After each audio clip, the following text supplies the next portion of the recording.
오늘 우리에게 주시는 하나님의 말씀은 사무엘상 16장 6절에서 7절 말씀입니다. 짧은 구절입니다. 사무엘상 16장 6절에서 7절 말씀. 저희 애들 설교도 이제 들으라 했는데 뽀로록 찬양 끝나면 도망갑니다. 사무엘상 16장 6절에서 7절 말씀입니다. 짧은 두 구절이라 다 함께 읽고 오늘 말씀 속으로 같이 들어갔으면 좋겠습니다. 구약성경 434페이지쯤 됩니다. 사무엘상 16장 6절에서 7절 말씀입니다. 한 절씩, 다 같이 두 절을 봉독하도록 하겠습니다. 하나님의 말씀입니다. 그들이 오매 사무엘이 엘리압을 보고 마음에 이르기를 여호와의 기름 부으실 자가 과연 주님 앞에 있도다 하였더니 여호와께서 사무엘에게 이르시되 그의 용모와 키를 보지 말라. 내가 이미 그를 버렸노라. 내가 보는 것은 사람과 같지 아니하니 사람은 외모를 보거니와 나는 중심을 보느니라 하시더라. 아멘. 오늘 중심을 보시는 하나님이란 제목을 가지고 주의 말씀 나누도록 하겠습니다. 워낙 잘 아시는 본문이죠. 여호와께서는 우리 중심을 보신다. 모르지 않으실 것 같습니다. 이 말은 믿는 자 아니더라도 세상 사람들도 다 아는 구절이기도 합니다. 하나님께서는 우리의 마음을 보시지 우리 껍데기 보지 않는다. 그런데 이것을 해석하는 사람들마다 그 내용이 다 달라지는 것을 제가 느낍니다.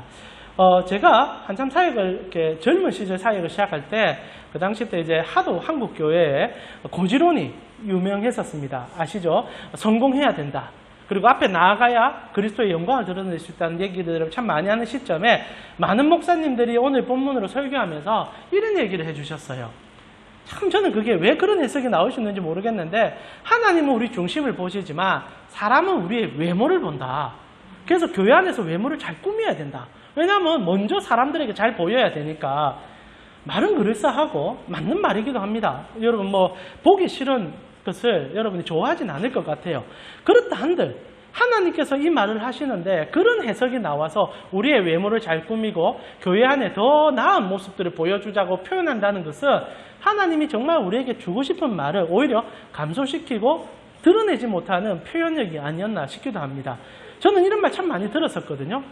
그러면 하나님께서 오늘 이 얘기를 왜 하셨을까? 우리의 마음을 보신다. 우리의 감정을 보시고 우리의 마음속 상태를 통하여 우리의 근본을 깨닫게 해주신다라는 얘기를 해주기 위함인데 근데 여러분과 오늘 제가 추적해 들어가겠지만 이거 쉬운 말이 아니거든요. 마음을 본다는 것은 오히려 겉을 보는 것보다 더 어려울 뿐 아니라 우리 마음 상태라는 것은 여러분 하루에도 수십 번씩 바뀌는 게 마음 아닙니까? 어디 저녁에 좋았다가 오늘 아침에 낙담할 수도 있고 오늘 아침에 낙담했다가 저녁에 기분 좋을 수도 있는 거. 나가 아침에 죄를 지었다가 저녁에 또 회복하기도 하고 저녁에 회복했다가 아침에 또 죄를 짓는 게 우리의 마음 상태입니다. 끊임없이 롤러코스터보다 더 격동적인 것이 우리 마음인데 하나님이 우리 마음을 보신다면 우리는 정말 여러 가지 고민을 할 수밖에 없는 본문인데도 너무나 쉽게 우리의 외적인 것을 더 꾸며서 사람들에게 인정받다라고 해석하는 많은 목사님들 보면서 좀 답답함을 느꼈던 적이 있습니다. 오늘 그래서 이 짧은 두 구절이지만 하나님께서 중심을 보신다. 원어로는 마음인데 마음을 보신다는 뜻이 무엇인지를 깨달아가며 하나님 앞에 한 발짝 더 나아갈 수 있는 그런 귀한 시간 되었으면 좋겠습니다. 실제로 이제 사울 얘기가 한텀 정리가 됩니다. 그리고 이제 다윗의 얘기가 본격적으로 시작되는 시점이죠. 그런 과정 속에서 한 세대의 거침이 오늘 본문의 핵심이기도 합니다. 사울이 실수했었습니다. 우리가 저저번 주 설교에서 아말렉과의 전쟁 가운데 사울은 믿음을 드러내지 못했죠. 하나님께서 헤렘을 명령하셨습니다. 진멸정쟁, 여호와의 순종을 보여달라고 여호와께 순종함을 보여달라 했는데 사울은 자기의 욕심 때문에 재물을 자기 주머니에 넣었던 인물이 되게 되죠. 그리고 하나님이 굉장히 분노하면서 어떻게 너가 나를 왕으로 섬기지 아니하냐라는 말씀 속에 후회하시는 하나님의 모습이 드러났습니다. 그러나 저희가 해석했죠. 그 후회라는 게 인간의 후회가 아닌 것을 하나님께서 더 사랑하길 원하시고 우리를 부르는 음성이라는 것을 얘기했었습니다. 전혀 처음 듣는 얘기처럼 얘기하시는데 인터넷 들어가셔서 유튜브 3주 전 설교 들으시면 됩니다. 중요한 것은 하나님이 그렇게 말씀하시고 난 다음에 다음 세대, 다음 왕을 뽑으려고 하는데 그것이 하나님께서 처음 계획하셨던 유다 지파의 별인 다윗을 이제 컨택하는 장면이 오늘 본문이죠. 드디어 이제 하나님께서 이제 다윗을 뽑으려고 합니다. 근데 이 진행 상황을 보면 우리에게 많은 것들을 시사하는 바가 있어요. 제일 먼저 하나님께서 사무엘을 부릅니다. 이제 사울 왕이 아말렉과의 전쟁이 끝나고 난 다음에 어느 정도 시점이 지났는지는 알 수 없으나 중요한 것은 하나님께서 이제 다윗을 세워야 되겠다는 마음을 먹은 그 시점에 실제로 역사 분위기는 우리의 상상과는 좀 다른 모습을 갖고 있었다는 거죠. 1절을 보니까 여호와께서 사무엘에게 이르시되 내가 이미 사울을 버려 이스라엘 왕이 되지 못하게 하였거늘 내가 그를 위하여 언제까지 슬퍼하겠느냐. 너는 뿔에 기름을 채워 가지고 가라. 내가 너를 베들레헴 사람 이새에게로 보내리니 이는 내가 그의 아들 중에서 한 왕을 보았다라고 얘기하십니다. 그리고 이제 하나님 보내시는 거죠. 근데 여기서 우리가 정말 조심해야 되고 우리 신앙생활 가운데 어떻게 해야 하나님 앞에 더 깊이 나아가시는지를 또다시 가르쳐주는 재밌는 내용이 등장합니다. 자, 드디어 다윗이 이제 다윗에게 기름 부음을 허락하기 위해서 사무엘이 뿔에 기름을 채워서 걸어가게 됩니다. 근데 재밌는 게 뭐냐면 사울이 실수도 하고 하나님 앞에 범죄를 저질렀거든요. 그러면 우리의 생각에 사울은 몰락해야 되고 무너져야 될 것 같은데 오히려 그 이후로 아말렉과의 전쟁 이후로 사울은 기세등등해지며 명실공히 권력자로서 탄생되어 간다. 마치 하나님께서 버렸는데도 너무나 크게 성공하고 있는 한 인생을 우리에게 보여주기 시작한다는 거죠. 사무엘이 내려가는데 독특하게 사울을 두려워했다는 기록이 나옵니다. 이제 볼까요? 사무엘이 이르되 내가 어찌 갈 수 있으리까? 사울이 들으면 나를 죽이리다 하니 여호와께서 이르시되 너는 암송아지를 끌고 가서 말하기를 내가 여호와께 제사를 드리러 왔다. 이런 이제 거짓말까지 하면서 실제로는 뭐 거짓말이라고 표현하기보다는 말을 조금 더 이제 유화해서 사울의 눈을 피해서 다윗에게 이새의 집에 가라 이런 얘기하는 거죠. 자, 여러분 아말렉 전쟁을 볼 때 이것이 사실 주객이 전도되어 있었습니다. 아시다시피 사무엘이 사울이 아각 왕을 죽이지 않았을 때 먼저 찾아가서 큰 소리 칩니다. 왕이시여 당신이 잘못하지 않았냐? 어찌 여호와의 명령을 어기느냐? 우리가 그래서 설교는 하지 않았지만 사울이 너무 더 자급해져서 사무엘의 바지끄레기를 붙잡으면서 제발 한 번만 나 이름 좀 살려달라고. 오늘 당신이 나에게 칭찬 안 해주면 나의 왕권은 엉망진창이 된다고. 여러분 15장을 다시 한번 찬찬히 살펴보면 다윗의 왕권이 아직 종이 호랑이에 불과하다는 것을 알게 됩니다. 아직 무서워하고 있어요. 사람들의 눈을 두려워하고 있는 사울의 모습이 드러납니다. 근데 몇 해가 지났는지 알 수 없지만 이제는 주객이 전도되어 사무엘이 사울을 두려워하는 거예요. 혹시나 저 사울이 나를 죽이면 어떻게 하냐. 그전에는 사울이 아각 왕을 눈앞에서 칼로 쳐 죽입니다. 그런데도 사울이 아무 말 못해요. 그 정도로 사무엘의 입김이 강력했는데 세월이 흐르면서 사울은 기세등등해지기 시작했다는 거죠. 오히려 사무엘의 영향력은 그 가운데서 줄어들기 시작했다는 겁니다. 여러분 속지 말아야 되는 것 중에 하나가 눈에 보이는 성공이 여호와께서 주는 성공은 아닐 수 있다는 거죠. 사울은 지금 하나님에서 버림받았습니다. 그런데도 권력자로서는 승승장구하는 거예요. 이스라엘 안에서는 탁월한 리더십을 소유하기 시작했습니다. 얼마나 그의 입김이 강해졌는지 사무엘이 다윗에게 찾아갈 때쯤에는 온 백성이 사울을 두려워하기 시작합니다. 여러분 그 다음 절에 보니까 4절에 보니까 사무엘이 여호와의 말씀대로 행하여 베들레헴의 이름에 성읍 장로들이 떨며 그를 영접하여 이르되 평강을 위하여 오십니까? 이 사무엘을 두려워했단 말이 아닙니다. 사울이 너무 무서우니까 사무엘과 사울의 관계를 너무 잘 아는 거죠. 그래서 혹시나 사무엘이 와가지고 어떤 행동을 하든 그것이 모두 다 사울의 귀에 들어갈 건데 그렇다면 우리가 어떤 입장에 어떤 공고에 빠질지 모르니 부탁하는 거예요. 혹시나 오늘 오심이 평화를 위함입니까? 안식을 위함입니까? 우리 말 괜찮은 거죠? 당신 와도 우리 괜찮은 거죠? 이 정도로 지금 사울의 입김이 강력해졌다는 거죠. 마귀가 우리를 속이는 것 중에 하나가 세상 권세를 우리 손에 쥐면 그것이 하나님의 영광을 독식하는 것처럼 착각하게 만든다는 거예요. 그래서 교회 안에서도 돈 많은 자, 힘 있는 자가 하나님의 영광을 드러내는 자처럼 우리가 도식이 형성되는 경우가 많다는 겁니다. 그러나 꼭 기억하세요. 오늘 본문에도 하나님이 우리 중심을 본다는 얘기는 아둘러 다시 표현한다면 하나님이 우리가 무엇을 소유했는지 우리가 어떤 입장에 있는지 세상에 어떤 무엇을 가지고 있는지 그 하나도 중요하지 않다는 겁니다. 사울의 승승장구는 오히려 사울을 패망하는 길로 끌어가고 있는 힘일 뿐인 거죠. 여러분 아시다시피 사울이 사람들 앞에서는 그의 권세를 이렇게 드러냅니다. 모든 사람이 그를 두려워하죠. 그러나 정작 사울은 자기가 자기를 제일 두려워하고 있습니다. 이게 하나님 떠난 사람들에게 있어서의 가장 비참함이에요. 하나님을 떠난 사람들은 실제로는 모든 것을 쥐는 이유가 두려움을 없애기 위함인데, 정말 행복하기 위함인데, 얻으면 얻을수록 더 두려워해요. 여러분, 사람이 얼마나 가증스러운지, 소유가 늘어나면 행복할 것 같다고 착각하죠. 소유가 많아지면 근심도 늘어나게 되어 있습니다.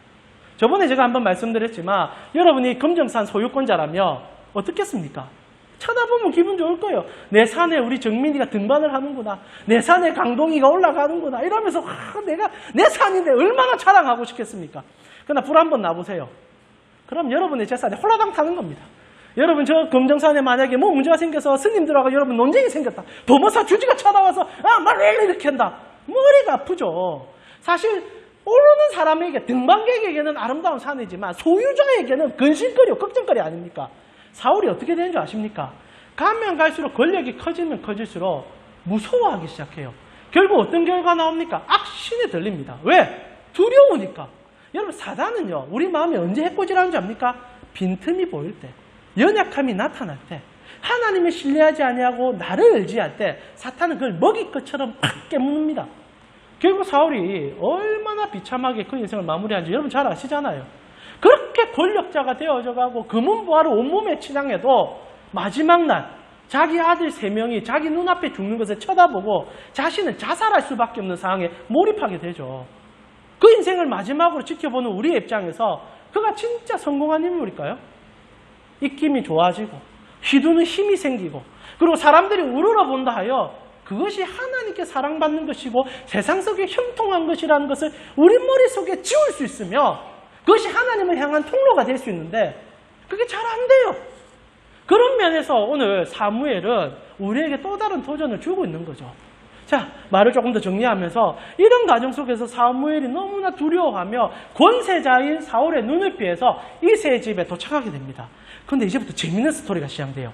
여러분, 오늘 본문을 보셔서 아시겠지만은 오늘 좀 독특한 장면이 연출이 됩니다. 사울이 이새의 집에 도착을 하는데 하나님이 뭔가를 숨기고 계십니다. 자, 하나님께서 사울 왕으로 뽑을 때 여러분 기억하십니까? 지명하여 그를 세웠습니다. 그래서 사울은 자신이 왕으로 세워질 것을 알고 있었고, 그리고 하나님의 추적 시스템 속에서 부인할 수 없는 그 사랑과 은혜를 경험했던 인물이에요. 그런데 오늘 다윗을 뽑을 때는 사무엘을 보내는데 이름을 얘기하지 않습니다. 이새의 집에 아들들이 있는데 내가 도착하면 가르쳐줄게. 희한하죠? 사울 때는 그래 안 했는데 하필 왜 다윗 때는 이런 일을 하시는가? 여러분, 주목해야 될 것이 하나님께서 무언가를 숨길 때는 우리에게 더 극적으로 드러내기 위함입니다. 하나님은 비밀을 좋아하시는 분이 아니에요. 그러나 그분이 비밀을 얘기할 때는 여러분에게 더 극적으로 더 좋은 거 주려고 오늘 본문처럼 숨겨놓는다는 거죠. 그래서 다윗의 이름을 얘기하지 않아요. 그리고 가서 만나보라 얘기합니다. 그러니까 다른 말로 표현하면 이제 사무엘이 만나서 경험하는 모든 일은 하나님께서 우리를 향하여 우리가 이 땅에서 무엇을 생각하고 무엇을 기억해야 될지 보여주는 하나의 드라마라는 거죠. 그래서 여러분, 왕 뽑는 이 장면은 우리가 어떤 신앙을 가져야 될지를 정말 깊숙이 보여주는 한 장면이 될 수 있다는 겁니다. 자, 그래서 오늘 우리 추적해 들어가 봤으면 좋겠어요. 자, 사무엘이 이새의 집에 도착합니다. 그리고 제일 먼저 그가 듣게 되는 게 뭡니까? 아들이 8명이었다는 얘기를 듣게 되죠. 그리고 아들 8명 중에 이제 8명의 아들을 이제 사무엘이 만나야 되는 경우가 생깁니다. 그래서 이제 아들들이 탁탁탁 초대하는데 제일 잘 아는 오늘 본문이기도 하지요. 첫째 아들이 사무엘 앞에 등장을 합니다. 그리고 사무엘이 뭐라고 합니까? 감동을 하죠, 감동을. 6절에 보니까 그들이 오매 사무엘이 엘리압을 보고 마음에 이르기를 여호와의 기름 부으실 자가 과연 주님 앞에 있도다. 여러분, 사무엘이 영안이 어두워진 것도 아니고 탁월한 영성을 소유하고 있으며, 적어도 여러분 뭐 어떤 일이든 간에 사람을 상대하며 종교에 관계된 일을 한 사람들은 어느 정도 이렇게 얼굴을 보면 관상을 좀 볼 줄 압니다. 이런 말 하면 좀 웃기긴 하지만 선한 인상이지. 여러분, 제가요 이런 말 하면 좀 웃기긴 한데 설교 때 할 얘기는 아니지만, 제가 앞전 교회에 있을 때 어느 이제 성도님께서 이제 모친이 소천을 하셔가지고 장을 지내는데 그때 담임 목사님 가셔서 제가 장례를 집도한 적이 있습니다. 근데 그때 이제 성도님의 오라비가 어느 절에 일종의 이제 우리로 표현하면 신학대학교 교수급이 되는 스님이 계셨어요. 교수님께서 와서 그 교수님 앉혀놓고 제가 설교를 한 적이 있었거든요. 설교하는데 이제 스님들이 이제 여러 명 오셨어요. 스님 여러 오셔서 제가 이래봐도 절에 이제 어찌 보면 대학 교수님한테 설교했던 사람입니다. 그래요. 그날 설교를 제가 요한복음으로 복음에 대해서 전하고 예수 믿어야 되는데 얘기를 했어요. 그러고 나서 이제 마치고 나니까 스님 세 분이 저를 쳐다보더만 얼굴이 깨끗하네 이러더라고요. 제 칭찬입니다. 그래서 스님한테 그런 얘기하는데 얼굴에 아직 욕심이 없다면서 괜찮다 이렇게 얘기하시는데 이 스님이 그런 얘기하니까 기분이 좋아야 될지 이게 나빠야 될지 구분이 안 갑니다. 중요한 거는 이렇게 사람을 상대하는 사람들은 여러분도 안 그렇습니까? 얼굴 보면 대충 욕심이 많은지 아니면 이 사람 어떤 삶을 사는지 대충은 보이죠. 사무엘이 그 정도 감각이 없겠습니까? 영적 탁월자요. 이스라엘의 지도자입니다. 그리고 하나님과 제일 가까운 인물이에요. 그런 인물이 한 사람 바라봤을 때 파악을 제대로 못한다고요? 그거는 있을 수 없는 일이죠. 어불성설이죠. 그런데 실수해요. 엘리압을 딱 만나는데 너무 괜찮은 거예요. 정말 괜찮은 거예요. 여기서 괜찮다는 것은 피지컬이 좋단 말 아닐 겁니다. 여러분 생각해 보세요. 선지 사무엘이 진짜 장동건 보면서 잘생겼다 그런 얘기 하겠습니까? 그래도 영적 지도자인데 그 사람의 표현되는 그 이미지, 말할 수 없는 그 풍채, 단순히 잘생겼다는 것이 아니라 이 사람 진짜 괜찮게 살았겠구나. 그 느낌이 안 있었겠습니까? 그러니까 감동을 받은 거죠. 여러분 적극적으로 생각하면 안 돼요. 이 엘리압이 속에서 능구름이가 있고 썩어 문드러지는 인생인데 껍데기만 화려해서 우리가 사울이 속았구나. 사무엘이 속았구나. 그러면 사무엘의 인격은 뭐가 되는 겁니까? 그게 아니라는 거죠. 봤을 때 괜찮은 인물이 맞아요. 그리고 실제로 엘리압이 뭔 잘못했는지 아무도 모릅니다. 괜찮은 인생일 줄도 모르고 사람들의 평가도 나쁘지 않을 수 있어요. 사무엘이 봤을 때도 괜찮은 사람이죠. 인물도 괜찮고 얼굴을 보니 표정도 너무 괜찮고 삶의 여유도 있어 보이고 이런 정도 되니까 됐죠. 오케이 하는 거 아니겠습니까? 근데 하나님이 브레이크를 건다는 거예요. 하나님 브레이크. 근데 이 브레이크가 충격적이에요. 3절에 뭐랍니까? 7절에 여호와께서 사무엘에게 이르시되 그의 용모와 키를 보지 말라. 그러니까 사무엘은 오늘 완전 깎아내리는 거죠. 너 어떻게 껍데기만 보냐. 그리고 충격적인 말을 합니다. 나는 그를 버렸다. 버렸다. 이 말이 너무나 충격적입니다. 도대체 엘리압이 무슨 잘못을 했기에 여호와께서 버리는 사람이 되냐는 거죠. 그러면서 하나님 이런 말합니다. 오늘 우리 주제이기도 하죠. 내가 보는 것은 사람과 같지 아니하니 사람은 외모를 보거니와 나 여호와는 중심을 본다. 여러분 이거 쉽게 해석할 수 있는 본문이 아닙니다. 자, 앞에 제가 엘리압에 대한 얘기들을 이렇게 많이 한 것은 사람의 평가로 한다면 엘리압은 괜찮을 수 있다는 겁니다. 근데 여호와께서는 왜 이렇게 극단적인 평가를 내리냐는 거죠. 어떻게 중간이 없습니까? 싫다 좋다가 아니라 아예 버렸다. 그러면 도대체 엘리압이라는 인물은 도대체 무슨 잘못을 했기에 하나님께 버림받는 사람이 됩니까? 여러분 우리가 이 본문을 해석할 때 저는 대부분의 설교자들이 우리 마음 조절을 잘해라. 그리고 하나님 앞에 선한 마음을 가져라고 해석을 하면서 여러분 깨끗하게 사는 것에 초점을 많이 맞추더라고요. 그러면요 우리 세 가지 질문이 생겨야 됩니다. 그게 거짓말인 것을 알게 되는 세 가지 질문. 첫 번째는요. 여러분 정말 마음 수련을 잘하며 마음 깨끗하면요. 하나님이 너무너무 기뻐해 줄까요? 그럼 언제까지 마음을 깨끗하게 해야 됩니까? 여러분 일주일 내도록 여러분 사셨는데 마음이 얼마나 깨끗하셨습니까? 오늘 그럼 예배드리면 마음 한번 클리어하는 겁니까? 이거 지금 하나님이요 정말 무서운 얘기 하시는 거예요. 나는 중심을 본다. 롤러코스터 같고 이기심과 시기심이 요동치는 내 마음. 어떨 때는 좋을 때도 있다가 어떨 때는 나쁠 때도 있는 내 마음을 나도 모르겠는데 여호와께서 나도 모르는 내 마음을 알아서 나를 징계한다고? 견딜 수 없는 말이고 오히려 껍데기가 더 문제가 되면 나을 수 있어요. 우리가 악한 일을 한 것이 드러나면 문제가 안 돼요.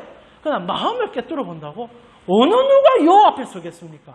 근데 우리 그런 생각 안 하는 것 같아요. 이 본문 얘기하면서 언제나 심플하게 마음 잘 해서 하나님 앞에 헌신하고 충성하고 그리고 마지막 또 얄궂지만 헌금생활 열심히 하고 그러면 하나님 복 받는다 얘기하는데 그런 것으로 우리 마음이 청결하다고 얘기할 거리가 안 됩니다. 첫 번째 의문, 어느 정도 마음이 깨끗하면 하나님 앞에 사랑받을 수 있을까? 답 없는 얘기를 주님 하시는 거예요. 두 번째 뭡니까? 그러면 엘리압이라는 인물은 겉은 화려한데 속은 능구렁이 같아서 하나님 앞에 버림받았는가? 이 질문 나와야죠. 도대체 엘리압은 무슨 죄를 지었는가? 여러분 엘리압이 큰 죄를 지은 게 없어요. 장자로서 집에서 괜찮았을 겁니다. 그런데 하나님은 버렸다라고 얘기할 정도면은 여러분 마음으로 사람을 수천 명 죽인다 한들 한 사람 진짜 칼로 찔러 죽이는 거 비교가 되겠습니까? 그런데 지금 마음으로 수천 명 죽였다 한들 하나님께서 딱 한마디 하는 거죠. 너는 마음으로 사람을 그리도 죽였으니 나는 너를 갖다 버려버리겠다. 와, 이런 하나님 앞에 누가 설 수 있습니까? 솔직히 여러분 일주일 내도록 마음속에 미워하고 정말 세상에서 지워버리고 싶은 사람들 꿈틀꿈틀 일어날 때 많잖아요. 근데 하나님 그거 하나씩 다 추적해서 내 마음의 죄까지 다 떨쳐낸다? 여러분 엘리압이 버림받았으면 우리도 버림받습니다. 여호와 앞에 설 사람 아무도 없어요. 그러면 가장 마지막 질문이 등장합니다. 그럼 도대체 다윗이라는 인물은 마음이 얼마나 깨끗하기에 하나님 앞에 이렇게 온 이스라엘 가운데 선택받을 수 있느냐. 이 말이 안 되는 거죠. 다윗이 아무리 깨끗하다 한들, 다윗이 아무리 마음이 청결한다 한들, 이스라엘 전 국민 가운데 그만 탁월하게 마음이 깨끗한 사람이 될 수 있을까요?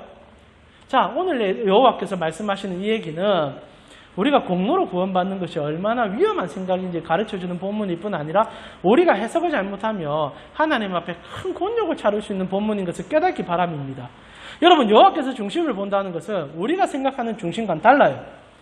그걸 여러분 캐치 못하시면 끝없는 우리는 번뇌 속에 빠질 뿐 아니라 우리의 기독교를 세상 저질 종교로 만들 가능성이 굉장히 높습니다.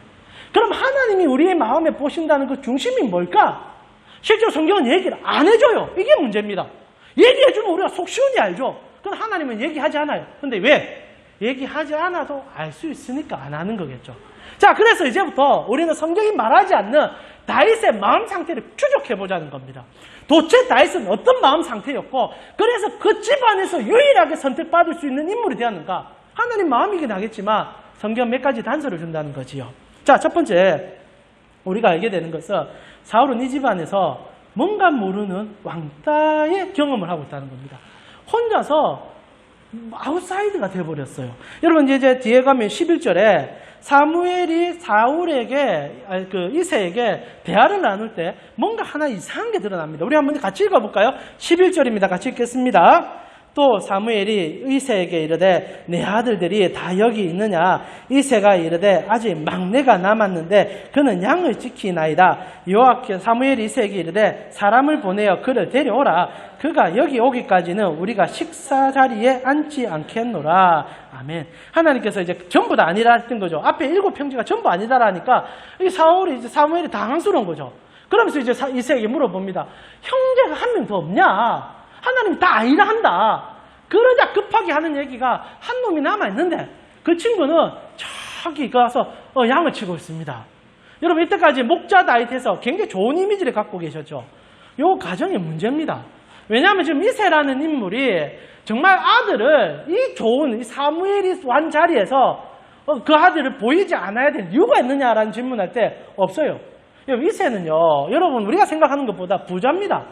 여러분 이새의 증조 할아버지가 누굽니까? 보아스예요. 보아스. 여러분 보아스 우리 룻기 읽었지 않습니까? 보아스가 어떤 인물입니까? 이스라엘 베들레헴에서 가장 유력한 자입니다. 재벌이에요. 재벌. 그 가문이요 몇 대를 거쳐서 재벌 진보를 하고 있습니다. 이새는 여전히 그 베들레헴에서는 최고의 갑부입니다. 그래서 농장도 어마어마하게 갖고 있는 거예요. 그런 이새가 자기 아들을 사무엘이 왔는데 양치로 보낸다고요? 요거는 말이 안 돼요. 다른 말로 표현하면 지금 다윗과 이새와 나머지 형제들 사이에 문제가 있다는 거예요. 나머지 7 형제는 이새가 자랑스럽게 사무엘에게 보여주는데 막내 다윗은 무슨 이유인지 모르겠지만 자꾸 숨기고 싶어하는 이유가 있다는 겁니다. 그런데 이유를 성경은 설명하지 않아요. 근데 재밌는 게 뭐냐? 다윗이 자신의 노래 가운데서 자기 인생에 대하여 비아냥 그리는 얘기들이나 가슴 아픈 얘기들을 던져놓으면서 자기가 어떤 아픔을 당했는지를 말해놨다는 겁니다. 그걸 우리가 조금 추적할 필요가 있죠. 제일 먼저 언제 드러나느냐? 다윗이 큰 죄를 저질렀을 때입니다. 여러분 밧세바와 간음을 저지른 다음에 하나님께서 나단을 통하여 그를 징계한 적이 있습니다. 그때 다윗이 꼬꾸라지죠. 자기는 이때까지 자기가 괜찮은 인물인 줄 알았죠. 깨끗한 인물인 줄 알았죠. 그러나 정말 세상에서 정말 가장 입에 담을 수 없는 죄를 저질렀던 인물인 걸 깨달았을 때 그가 이런 얘기를 해요. 시편 51편에 5절을 보니까 우리 같이 한번 읽어볼까요? 시편 51편 5절입니다. 같이 읽겠습니다. 내가 제약 중에서 출생하였으며 어머니가 제 중에서 나를 잉태하였나이다. 우리 이 구절은 이제 원죄에 대한 얘기를 할 때 많이 쓰는 구절입니다. 조직신학적으로는. 그래서 다윗이 이렇게 고백하지 않았느냐. 우리는 태어나기 전부터 죄인이었다. 근데 여기서 독특한 것은 다윗이 어머니를 걸고 넘어진다는 거예요. 자기가 지금 죄를 지었는데, 그래서 바세바 사건으로 인해 하나님께 처절하게 회개하고 있는데 어떤 고백하느냐. 나는 출신부터 어머니의 죄를 물려받은 인물이다. 여기에 왜 어머니가 등장하냐는 거죠. 첫 구절까지는 이해할 수 있습니다. 내가 제약 중에 잉태했다. 원죄로 해석하면 되죠. 그런데 거론하기를 나의 어머니가 나를 죄 중에서 잉태했다. 그러니까 이 관계성에 문제가 있다는 거죠. 정확히 알 수는 없습니다만은 다윗의 출신이 뭔가 클리어하지 않다는 거예요. 나머지 형제들과는 다르게. 그래서 유추하기는 다윗이 이복 형제가 아니었는가, 아니면 또 다른 엄마가 있지 않았는가. 근데 실제로 시편에 보면 자기 어머니가 굉장히 일찍 돌아가셨다는 얘기를 하는데 다윗은 실제로 자기가 왕될 때까지 어머니를 모시거든요. 그러니까 어머니가 실제로 한 2명, 1세가 부자였고, 그리고 형제들 가운데 여러 명이 있었던 것, 그 당시 때 또 일부 다처제가 허용됐을 걸 볼 때 다윗은 또 다른 뭔가 있었다는 겁니다. 나아가 다윗이 이런 얘기를 해요. 시편 69편 8절에 보니까 내가 나의 형제에게는 객이 되고 나의 어머니의 자녀들에게는 낯선 사람이 되었습니다. 여기서 어머니가 등장 안 하는데 어머니의 자녀들과 자기를 구분시키고 있다는 거죠. 다윗이 뭔가 있다는 거예요. 그 집안 안에서. 말은 하지 않는데, 자기의 지분이가 드러내지는 않는데 자꾸 자기와 형제들을 구분시키고 자기는 집안에서 뭔가 당하고 있는 것을 이 왕에 대해서도 얘기하는 거예요. 그 상처가 얼마나 깊었는지, 고통스러우며 힘들면 이 얘기가 툭툭 튀어나오는 겁니다. 나아가 시편 27편 10절에도 집안의 문제를 이렇게 묘사합니다. 내 부모는 나를 버렸으나 여호와는 나를 영접해줬다. 부모님 나 버렸다. 오늘 장면과 똑같이요.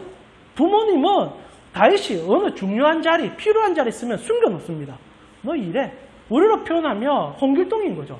아버지를 아버지라 부를 수 없고 어머니를 어머니라 부를 수 없으니 다윗이 가정에 있으면서 온갖 명예가 힘듦을 경험했던 것이 시편에 눈물 속에서 한 구절 한 구절 나오고 있다는 거예요. 그리고 나아가 여러분 너무나 한 유명한 장면, 다윗이 이제 골리앗과 대면하는 장면에 제일 먼저 그곳에 간 이유가 아버지가 시켰죠. 형들이 전쟁터에 가 있으니까 네가 도시락을 좀 싸들고 가서 형들을 좀 보필해라. 그래서 다윗이 이제 이렇게 음식을 들고 이제 형들을 보러 가죠. 그때 이 엘리압이요 한 얘기가 있어요. 우리 사무엘상 17장 28절인데요. 우리 좀 듣고 하니까 졸음이 좀 오시는 것 같은데 우리 같이 한번 읽어보겠습니다. 17장 28절입니다. 같이 읽겠습니다. 그냥 엘리압이 다윗이 사람들에게 하는 말을 들은지라 그가 다윗에게 노를 바라여 이르되 내가 어찌하여 이리로 내려왔느냐 들에 있는 양들을 누구에게 맡겼느냐 나는 내 교만과 내 마음의 완악함을 아노니 내가 전쟁을 구경하러 왔도다. 말에서 느껴지는 느낌 있죠? 너 양치는 놈인데 우리 집안에서 너 제일 그거 한 놈인데 니 이까지 와가지고 그런 말도 안 되는 다 골라 쳐다보면서 니 믿음의 소리를 한다고? 너는 너의 신분과 출신을 깨달아. 돌아가 이놈아. 하면서 형이 좀 억적을 지르는 장면이 오늘 본문에 등장하고 있다는 겁니다. 그리고 여러분 오늘 결정적으로 오늘 본문 자체도 이새는 다윗을 숨기고 있습니다. 선지 사무엘에게 보이기 싫은 거예요. 부끄러운 거죠. 이유는 모르겠지만 아마 이새의 치부와 연관이 되어 있을 겁니다. 그런 과정 속에서 다윗이 오늘 사무엘 앞에 서게 되는 거죠. 자, 다시 한번 얘기합시다. 여호와께서 보시는 중심이 뭡니까? 다윗의 마음의 중심은 어디에 있습니까? 상한 마음, 고통에 신음하는 마음, 그래서 여호와만을 찾는 마음, 그 마음을 보셨다는 겁니다. 다윗이 청결해서 깨끗해서 뭔가 선행을 해서 그게 아니에요. 그 집안에서 유일하게 다윗이 고난 가운데 버림 가운데 여호와만을 찾았던 거예요. 시편 27편의 고백처럼 내 부모는 나를 버려도 여호와는 나를 돌아봐 주셨다. 그 척박한 그 집안에서 다윗이 뭐랍니까? 나중에 사울 앞에 섰을 때 내가 곰이 찾아오고 사자가 찾아오면 물맷돌로 그 대가리를 부쉈습니다. 이게 그 10대 아이가 할 소리입니까? 부잣집 도련님이 할 소리입니까? 그런 세월을 살았다는 거예요. 고통 속에서 살았다는 거예요. 그게 용담이 아닙니다. 눈물 섞인 빵인 거예요. 그런데 여호와께서 무엇을 보셨느냐? 그 눈물을 보셨다는 겁니다.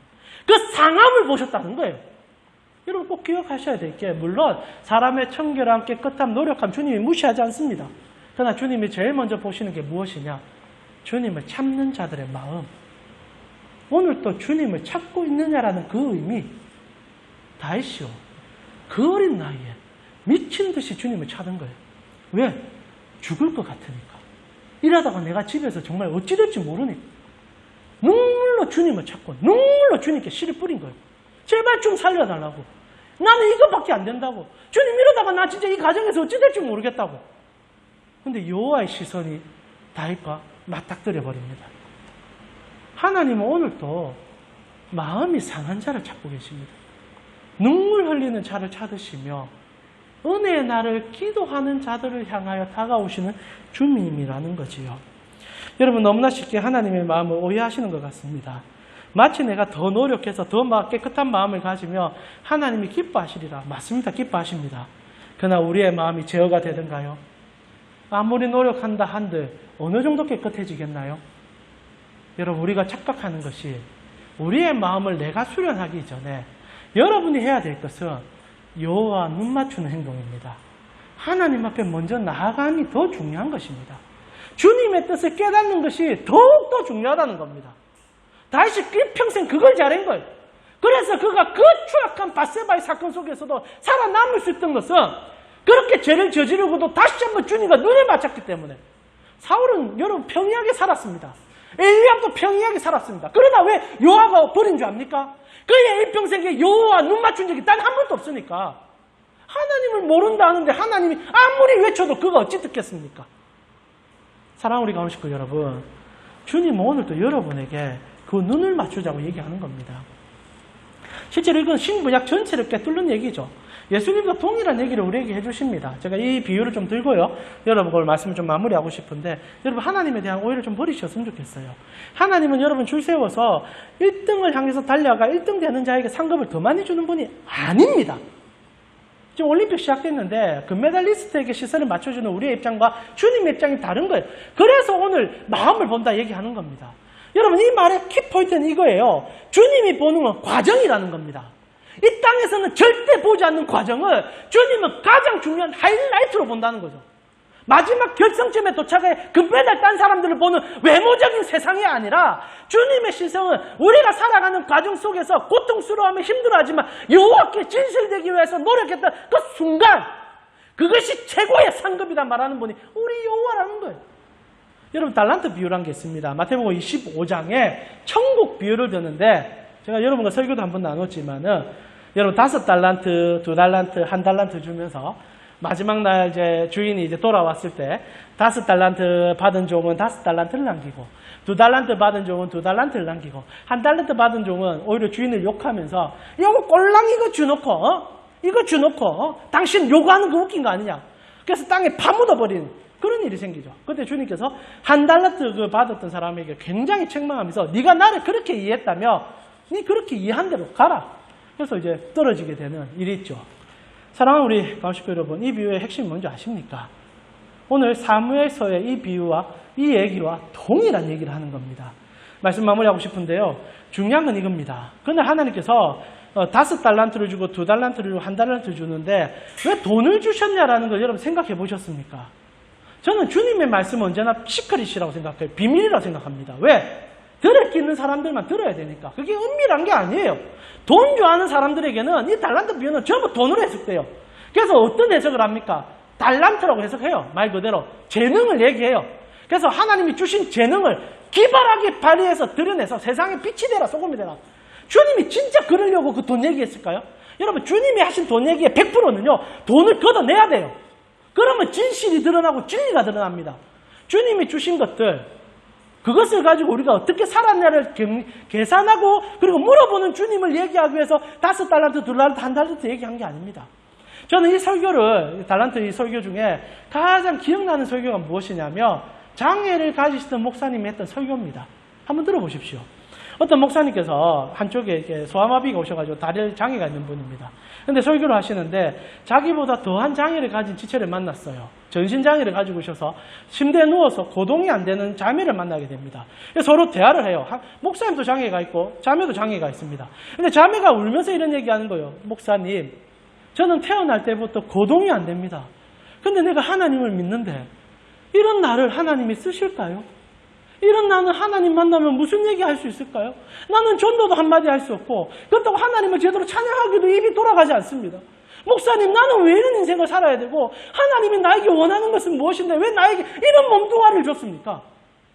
장애를 가진 그 목사님마저도 할 얘기 없는 거예요. 자기도 사실 그런 질문을 수없이 했다고 얘기하더라고요, 하나님 옆에. 근데 그날 그 목사님이 그 자매에게 한 얘기는 이겁니다. 하나님께서는 주신 것에 대한 거둠이 그 수준에서 머뭅니다. 무슨 얘기인지 아십니까? 자매가 우리가 볼 때는 한 달란트도 못 받은 인생이라며 하나님 나라에서는 하나님이 더 이상 요구하지 않습니다. 자매가 뭘 잘해서 하나님 앞에서 뭔가 드려서 하나님 기뻐하는 게 아니라 자매가 그냥 숨 쉬며 하나님을 찾는 그 마음만으로도 하나님은 천국에서 잔치를 열어줄 겁니다. 하나님은 원하는 만큼 받아야 축복하시는 분이 아니라 하나님은 자매님의 고백 하나에도 기뻐하는 분입니다. 라고 그 장애를 가지신 목사님이 그 얘기를 하시더라고요. 본인에게 하는 얘기겠지요. 사랑 우리 가운 식구 여러분, 오늘날 우리는 너무 많이 속습니다. 너무 많이 속아요. 하나님의 은혜도 가치가 높아져야만 사랑받을 수 있다는 착각을 하는데 오늘 사무엘에 대한 얘기는 처절하게 그것을 부수라고 얘기하십니다. 사랑하는 여러분, 오늘 하나님께서 여러분을 얼마나 사랑하는지 아십니까? 다른 걸로 사랑하지 않아요. 여러분이 오늘 또 하나님을 찾기 때문에 사랑합니다. 아니, 안 찾아도 사랑하시는 분인데 찾기 때문에 더 사랑해 주신다는 거지요. 말씀 마무리하면서 정말 부탁드리고 싶습니다. 여러분, 오늘 본문을 보면 참 독특하게 마무리 짓습니다. 10절을 우리 같이 한번 읽어보면서 오늘 본문 마무리할 건데요. 사무엘상 16장 10절입니다. 같이 읽겠습니다. 이새가 그의 아들 7을 다 사무엘 앞으로 지나가게 하나 사무엘이 이새에게 이르되 여호와께서 이들을 택하지 아니하셨나니라. 여러분, 매우 상징적이긴 하지만은 성경에 나오는 모든 인물들은 하나님의 섭리 속에 있고 그 숫자마저도 계획 속에 있다며 이 다윗의 집안의 얘기들은 좀 독특해요. 왜냐하면 아들이 8명이기 때문입니다. 여러분, 성경에서 7이라는 숫자는 완전한 숫자 아닙니까? 창조의 섭리고 하나님의 완벽함을 얘기합니다. 근데 다윗은 8째예요. 그리고 사람들은요 7째까지밖에 안 보여줍니다. 완성이고 멋지다는 거죠. 이새 집안에 7 아들만 있으면 된다는 얘기예요. 근데 하나님이 찾는 사람은 8번째예요. 7이 완성이 아닌 그 다음 걸 하나님 찾는다는 거죠. 근데 여러분, 8이 뭡니까? 부활 안식 아닙니까? 안식 후 첫날, 새로운 8일. 다른 말로 하면 새로운 첫날. 다윗은요, 사람들의 눈에는 8번째지만 여호와의 눈에는 부활인 거예요. 새 날인 겁니다. 그래서 다윗 선택됐는지도 몰라요. 여러분, 하나님이 누구 찾는지 아시겠지요? 세상이 말하는 완성된 사람이 아닙니다. 부활 후 첫날 주님만을 찬양하는 자를 향하여 주님은 찾고 계시고 그 은혜 속에 부르신다는 거지요. 저는 그래서 여러분, 오늘 이 자리에 앉아 있는 것이 다른 무엇보다 영광임을 잊지 않으셨으면 좋겠습니다. 이번 한 주도 주님은 여러분을 지겹게 찾아올 겁니다. 그리고 주님이 이런 얘기할 거예요. 나의 사랑하는 첫날이여, 나의 사랑하는 안식이여, 나와 함께 주님께 나아가자. 그런데 여러분, 특별한 거 안 하셔도 돼요. 저녁마다 아침마다 손을 드시고요, 주님, 내가 여기 있습니다. 나를 받아주시옵소서. 그때 하나님께서 착하고 충성된 종아, 내가 너로 기뻐한단다 얘기해 주실 겁니다. 그리고 하나님의 힘으로 한 주를 사십시오. 하나님의 뜻으로 한 주를 달려가십시오. 주님께서 여러분 성공하여 불러주시는 것이 아니라 여러분이 하나님의 뜻이기 때문에 부르십니다.